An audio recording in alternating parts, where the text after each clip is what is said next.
Buenos días, mi nombre es Ana Suárez y hoy les voy a hablar de tres de los más importantes partidos políticos en la historia de Venezuela, así como el papel que tuvo el expresidente Eliezer López Contreras en ellos. Primeramente, si vamos a hablar de los partidos políticos de este país, tenemos que empezar mencionando esa época en la que se conoce como el trienio ADECO. Este se comprendió entre los años 1945 y 1948. A esta época se refiere a, digamos, que inaugura la democracia en Venezuela, así como el inicio de Acción Democrática como principal fuerza política venezolana. Este partido, junto al Partido Democristiano COPEI y a la Unión Republicana Democrática, se encargaron de fijar un pacto llamado, valga la redundancia, el Pacto de Punto Fijo, con el cual se pretendió y se logró mantener el control sobre la democracia en el país y satanizaron a otros partidos de izquierda, ya sea el Movimiento de Izquierda Revolucionario o el Partido Comunista de Venezuela. Sin embargo, uno de los partidos políticos extintos debido a el golpe de Estado proporcionado por Acción Democrática sería el partido fundado por Isaías Medina Angarita y por el expresidente Eleazar López Contreras, conocido como el Partido Democrático Venezolano. El trienio ADECO se pudo dividir en dos etapas representadas por los dos gobiernos que la constituyeron. La primera etapa se vio dirigida por una junta de gobierno cívico-militar presidida por el presidente Rómulo Betancourt. Y la segunda etapa fue mediante el breve gobierno de Rómulo Gallegos, que fue el primer presidente electo en toda la historia de Venezuela mediante, valga la redundancia, elecciones secretas y directas. El Estado proporcionado por Acción Democrática sería el partido fundado por Isaías Medina Angarita y por el expresidente Eleazar López Contreras, conocido como el Partido Democrático Venezolano. El trienio ADECO se pudo dividir en dos etapas representadas por los dos gobiernos que la constituyeron. La primera etapa se vio dirigida por una junta de gobierno cívico-militar presidida por el presidente Rómulo Betancourt. Y la segunda etapa fue mediante el breve gobierno de Rómulo Gallegos, que fue el primer presidente electo en toda la historia de Venezuela mediante, valga la redundancia, elecciones secretas y directas. Isaías Medina Angarita nació en San Cristóbal el 6 de julio de 1897 y muere en Caracas el 15 de septiembre de 1953. Fue un político y militar venezolano. Desempeñó los cargos de ministro de Guerra y también de Marina entre los años 1936 y el año 1941 bajo la presidencia del general Eleazar López Contreras. También él fungió como presidente de la República de Venezuela desde el año 1941 hasta el año de 1945, a pesar de que fue elegido para el periodo de 1941 hasta el 46.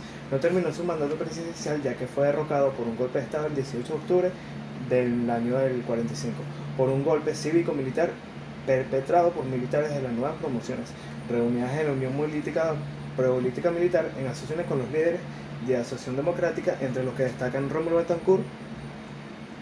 Después de esto sucedió con el mismo movimiento que Medina había dado al país, con los cambios sustanciales producidos por nuevas leyes y el goce de los derechos de los ciudadanos, sin limitación alguna.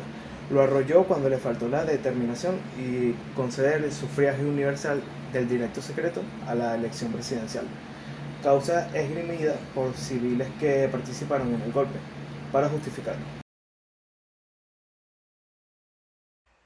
Hola, mi nombre es Kelly Bennett y voy a hablar sobre la Junta Revolucionaria del Gobierno de 1945. El 19 de octubre de 1945 se instauró la Junta Revolucionaria del Gobierno, evento que fue liderado por la coalización de las Fuerzas Armadas y los partidos políticos de Acción Democrática.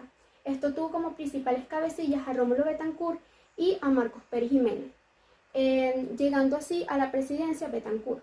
Esto tuvo como resultado el golpe de Estado del día anterior, el 18 de octubre de 1945, contra el presidente Isaías Medina Angarita. La Junta Revolucionaria de Gobierno fijó desde el principio dos líneas de acciones, que fue institucionalizar la democracia, el voto universal, directo y secreto, y sanear la administración pública. Lo primero se pondría en práctica con las elecciones de la Asamblea Nacional Constituyente, permitiendo a los jóvenes de 18 años su voto, y se abrieron los colegios electorales para las masas campesinas y el voto analfabeto. Rómulo Gallegos fue electo presidente constitucional de Venezuela en las elecciones realizadas el 14 de diciembre de 1947. Con el triunfo electoral de Gallegos se da cierre a la fase del gobierno de facto, que inicia con el golpe de Estado al presidente Isaías Medina Angarita el 18 de octubre de 1945. El gobierno de Rómulo Gallegos es la culminación del movimiento político emprendido por Acción Democrática en octubre de 1945. Este tiene como objetivo y justificación la consecución del voto universal y directo. Con este fin, se integra el 27 de octubre de 1946 la Asamblea Nacional Constituyente, llamada a elaborar una constitución cuyo objetivo prioritario es dotar al país de los principales fundamentos de la democracia y alcanzar así el derecho pleno al sufragio. El 24 de noviembre de 1948, Rómulo Gallegos, quien era entonces presidente de la República, fue derrocado por un golpe que se denominó popularmente como golpe frío. De esta manera, una junta militar de gobierno se haría cargo de la presidencia, liderada por el comandante Carlos Delgado Chalbaud, junto con otros dos dirigentes, quienes eran el general Marcos Pérez Jiménez y Luis Felipe Llovera Páez. Al momento de crearse la Junta, los principales dirigentes de URD y COPEI fueron convocados a una reunión urgente con Carlos Delgado Chalbaud. El objetivo de esta reunión era aclarar que la Junta no iba a tomar un rumbo dictatorial y que se iba a enfocar en convocar elecciones en poco tiempo para una constituyente, para luego de esta manera pasar a un gobierno constitucional. Pero esto no fue así, ya que la Junta Militar tomó como medida la suspensión de las garantías constitucionales e implantó el salvoconducto como medida indispensable para transitar en las calles desde 6 de la mañana hasta las 6 de la tarde.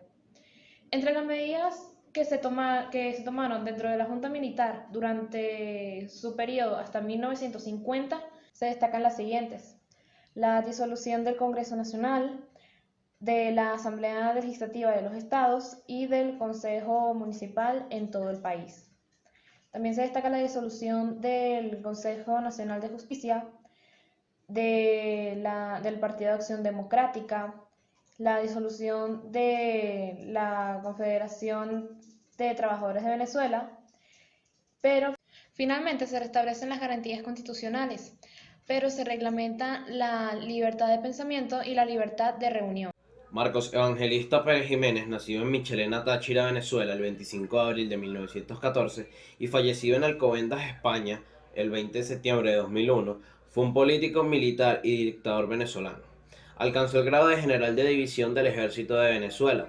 Fue presidente de Venezuela sustituyendo a Germán Suárez Flamerich en la Junta de Gobierno, desde el 2 de diciembre de 1952 hasta el 23 de enero de 1958, cuando es depuesto mediante un golpe de Estado llevado a cabo por sectores descontentos de las Fuerzas Armadas de Venezuela, a raíz de masivas manifestaciones contra las políticas represivas que habían durante su... El 21 de enero comienza la huelga de prensa y horas después de esta, la huelga general convocada por la Junta Patriótica.